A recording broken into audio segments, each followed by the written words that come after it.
Most people are taught that World War I was decided on the muddy battlefields of Europe.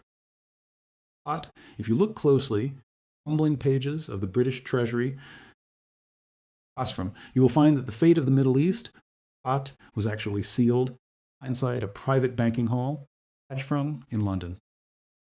On November 2nd, 1917, a short 67-word letter opposite from the British Foreign Office as to a private residence belonging to Lord Walter Rothschild.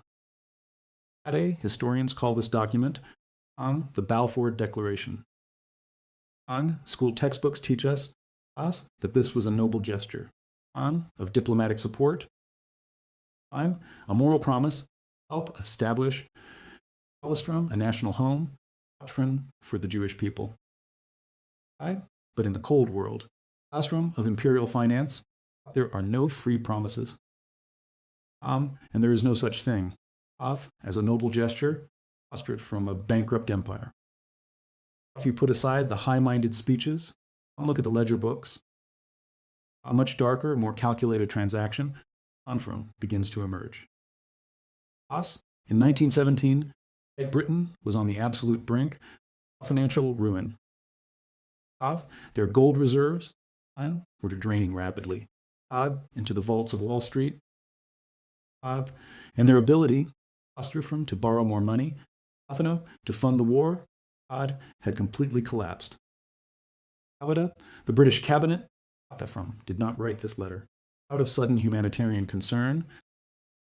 They wrote it because they were desperate for a new line of credit. They needed to mobilize powerful financial networks of the Zionist movement, particularly in the United States, where the war effort was hanging by a thread. To get that support, London did something extraordinary, arid and deeply cynical. They offered up a piece of land, Palestine, called Palestine, as a form of political collateral. The ultimate paradox of this 67-word letter was that at the moment it was signed, Britain did not even own the land they were promising. Palestine was still ruled by the Ottoman Empire, meaning the British government was essentially mortgaging someone else's home to buy themselves just a few more months of survival on the credit market. This was not a moral triumph. It was an imperial debt deal, not in ink, but designed to be paid in blood. Understand why the British Treasury was so desperate in 1917? I have to look at the staggering, terrifying cost of industrial warfare. By 1916, office from the British Empire, holding over £5 million off every single day, just to keep its armies fighting in the trenches of the Somme and Ypres. For centuries, Great Britain's global power was secured by the gold standard. Absolute guarantee that every paper pound could be exchanged for physical gold. But this total war was a massive financial black hole. And the gold was leaving London's vaults faster than it could ever be replaced. Every shell fired on the Western Front, every grain of wheat imported to feed London, had to be bought from overseas, mostly from industrial factories in the United States. American manufacturers did not accept British paper currency for promises. They demanded payment in physical gold bullion. Month after month, secret shipments of gold were loaded onto British warships, hauling across the Atlantic, constant threat, fires from German U-boats, to be deposited directly into the vaults of New York banks. By late 1916, from the British gold reserves were virtually exhausted. And the Chancellor of the Exchequer issued a private, chilling warning to the cabinet. Told them that within weeks, Great Britain would no longer be able to pay for its imports, which meant the war machine grind to a sudden, catastrophic halt. The mighty British Empire, cluster of the global financial system, was staring directly into the abyss of national bankruptcy. They had run out of cash, and their survival now depended entirely on whether they could secure passive private loans from the only place on earth all had money left to lend, Fourwall. Behind the real command center of the Allied war machine, in 1916, you do not look at the war rooms, London, or the muddy trenches, of France. You must walk through the heavy bronze doors of 23 Wall Street, in New York City. This was the headquarters of J.P. Morgan and Company, private banking house that had quietly become a financial life support for the entire British Empire. By 1915, the British government had signed a secret agreement with J.P. Morgan, appointing the American bank as their sole purchasing agent, in the United States. Every single bullet, every horse, every chemical shell, and every grain of wheat Britain imported had to go through Cyrus from the ledger books of J.P. Morgan. The scale of this operation was unprecedented in human history. At its peak, J.P. Morgan was purchasing nearly half of all the goods exported from the United States, effectively running a private procurement system for the British War Cabinet. But this massive supply chain entirely dependent from on credit. Under the American Neutrality Acts, the United States government had not directly lend money to warring nations, which meant Britain had to rely on J.P. Morgan to underwrite and sell hundreds of millions of dollars in short-term war bonds, private American investors on Fourwall. By late 1916, this delicate credit pipeline was reaching its absolute breaking point. American investors becoming deeply terrified that the Allies might lose the war, or that Britain would simply become bankrupt and unable to repay from its massive debts. The market was saturated with British paper.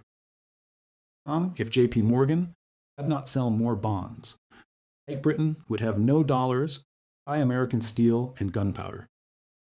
In a desperate private memorandum, the British Treasury warned that their credit line in New York was within weeks of complete collapse. The empire's survival was no longer in the hands of its generals. It was in the hands of Wall Street bankers.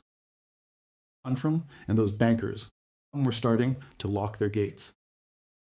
As the financial gates of New York to close, the British government turned to another, older network, one that had bankrolled European empires for over a century. House of Rothschild. Understand this connection, we must put aside the sensational conspiracies of the internet, and look at the cold, hard reality of private banking during World War I. The Rothschild family was not a single unified shadow entity, but they operated a highly sophisticated network of investment houses in London, Paris, and New York. In 1917, the central figure in this network was Lord Walter Rothschild, an eccentric nobleman who was deeply committed to the Zionist movement. Political campaign dedicated to establishing a Jewish homeland, Ottoman-controlled Palestine. For the British government, Walter Rothschild presented two critical points of leverage. First, his family bank, Rothschild and Sons, still held immense influence over the London gold market and international bond sales. Second, and perhaps more importantly, from the Rothschild name, carried massive weight among the wealthy, influential Jewish banking families of New York. The British cabinet, particularly Lloyd George and Arthur Balfour, believed in a specific financial theory. They believed that the Zionist movement possessed the key unlocking the deep pockets of Wall Street, and that by offering a historic commitment to their cause, Britain could mobilize powerful financial networks to lobby the American public and the Wilson administration to fully enter the war, guarantee Britain's massive war debts. This was the strategic calculation behind the letter. It was not written out of sudden moral enlightenment. It was written because Lord Walter Rothschild's desk was the bridge between a dying British Treasury, and the liquidity from the American financial market. Promise of a homeland was the currency, and the House of Rothschild was the clearinghouse. By early 1917, the British War Cabinet had reached a terrifying conclusion. They could not win this war without the full military and financial power of the United States. America was deeply divided.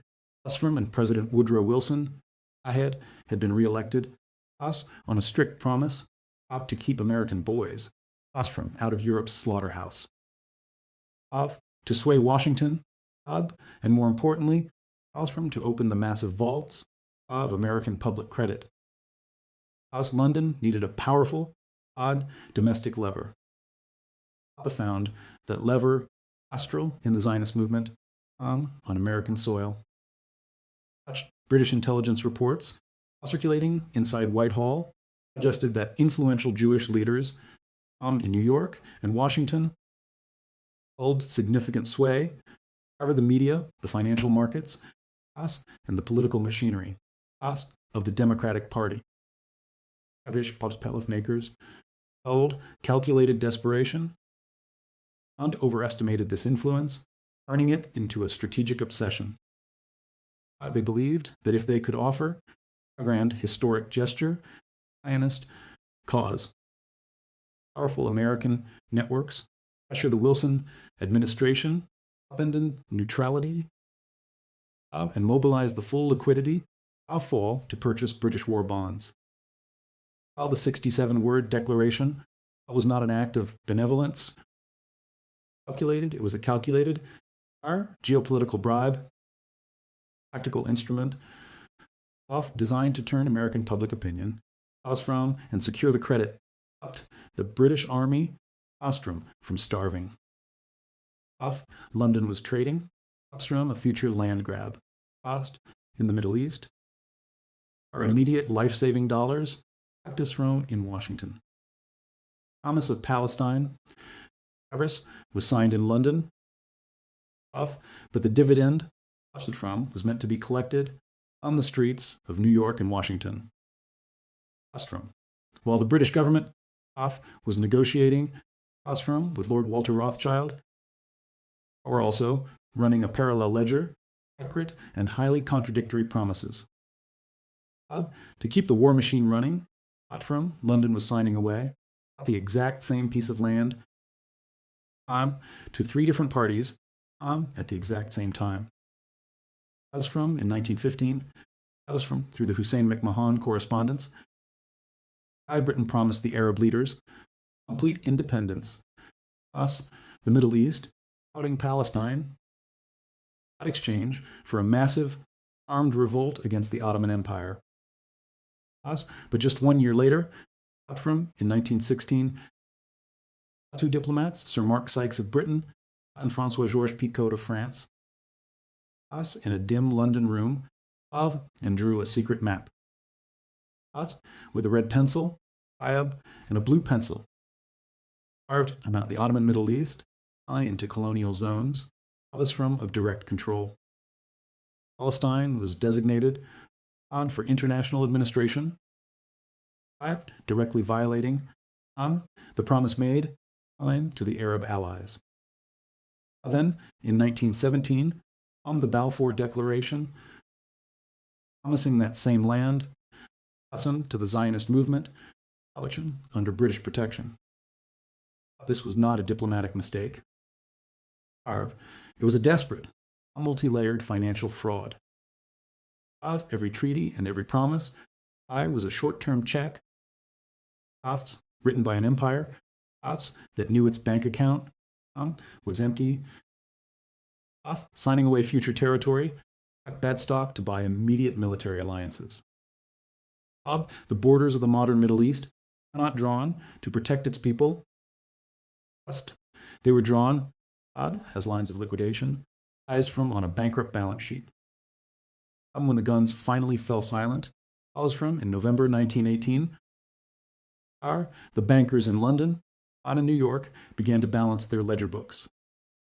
The British Empire had survived the Great War, but the financial and geopolitical landscape was forever altered.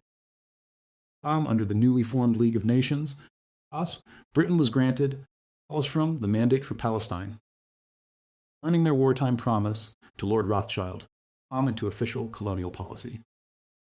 Cost of this victory was staggering. To maintain control of this small strip of land, Britain had to deploy tens of thousands of troops, placing a population that felt deeply betrayed by the conflicting promises of the war. The Arab population, who had shed blood to overthrow the Ottoman Empire, up to find that their promised independence had been liquidated, faced by British bayonets and a systematic influx of Zionist settlers. The first violent clashes on the streets of Jerusalem and Jaffa were not the result of ancient, inevitable hatreds. They were the direct, immediate interest from on a debt document signed in London.